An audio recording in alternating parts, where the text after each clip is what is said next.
The European leaders have hailed the landmark agreement, saying it's the first step towards the establishment of a genuine partnership between Tunisia and the EU to tackle the irregular migration crisis in the Mediterranean.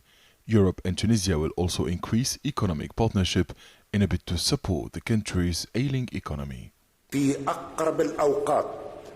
We are determined to implement the contents of the memorandum as quickly as possible. The countries want real equality and do not want kindness without respect. Today, we need a collective agreement on inhumane migration and on the displacement processes behind which criminal networks hide. Many civil society organizations have criticized Tunisia's agreement with the EU. Migrants' rights activists say the North African country should never be Europe's border guard and should not be turned into a land to resettle migrants rejected in Italy, France and other European countries. Tunisians either die in the sea or in the migrant camps, which are in reality prisons in Lampedusa. Tunisian migrants are always isolated from other nationalities and many have died in Italy. It's a shame to accept European terms.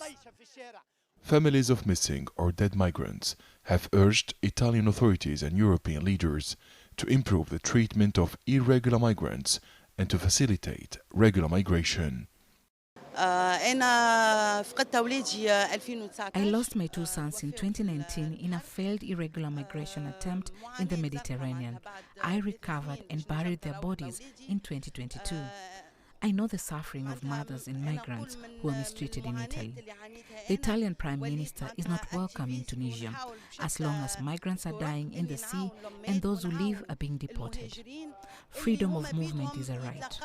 We reject the so-called agreement with Europe. The President of the European Commission has announced that the EU will allocate 100 million euros in funding to work towards deepening partnership and cooperation in the areas of search and rescue operations, border management, and the fight against human trafficking.